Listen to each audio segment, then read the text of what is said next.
Welcome. Now that we have investigated a couple of nice or interesting coil combination systems where we see some interesting characteristics of current flow to a load, it is time now to put away the uncertainty with using a signal generator. So the signal generator is definitely a tool to get you in the right direction from a testing point of view. However, if you want to go into then a device which has self-sustaining characteristics, you have to move away from signal generator. This is not information about how you can save money on a signal generator. It's a way about saving energy from a driving point of view.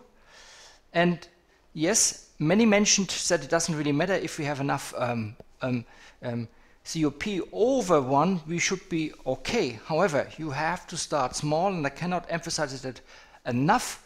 You have to start with the lowest power consumption for your signal generator and for your driving circuit.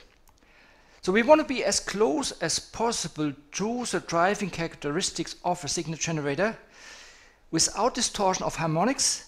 And the only way we can do that is that with the so-called push-pull amplifier technologies. They are very, very tricky to design. Yes, in a nutshell, they're very simple to design. However, when it comes down then to adapting, installing, configuring, and so on, using then the right components for it, most of the time it will fail. So we can bypass that because there are components existing which fulfill these requirements.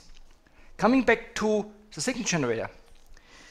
For those of you who are with me since many years will recognize this device I did build about 8-9 years ago. And this is based of the technology I did build here.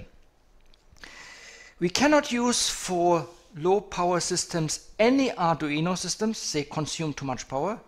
They are also quite inflexible of controlling frequency.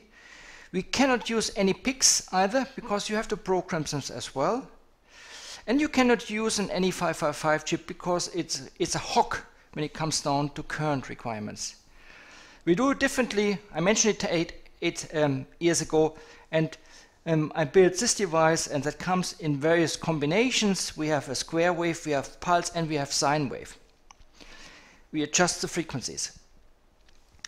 So we have this one as an input, and if I talk about low power consumption, this one consumes, based on my configuration, only about 100, 150, 200 till 300 microampere. I want to demonstrate that what I have done here. If I zoom in now, please look at channel 1.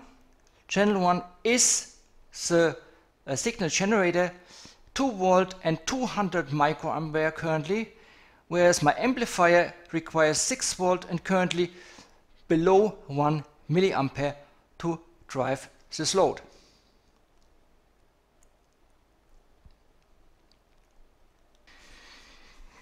I will go down in details on my member website where we design that circuitry and so on. It's fairly common, it's nothing new or special about it.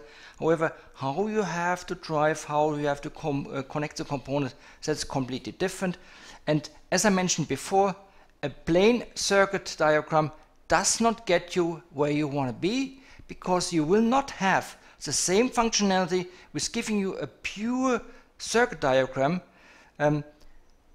The way it's wired up here, you probably will not be able to replicate that, because there are certain circumstances here with the coil system, cabling and so on, which are difficult to calculate.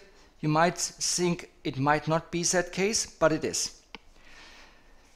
I don't want to go down to a great deal of this device here, because that's part of the next generation coil design. But we on a signal generator, you have then and potentiometer for the higher values and a potentiometer for the lower values. And the things we want to look at is that we have nice interesting waveforms we can replicate by our signal generator, and we can actually then use for a system where we harness the energy coming out here and we're feeding it back to these two components, where we then can achieve, if we are successful, a self-sustaining energy system. Please join me on my website where I go into details about this driving circuitry, replacement for the signal generator. And that's all for now. Thank you.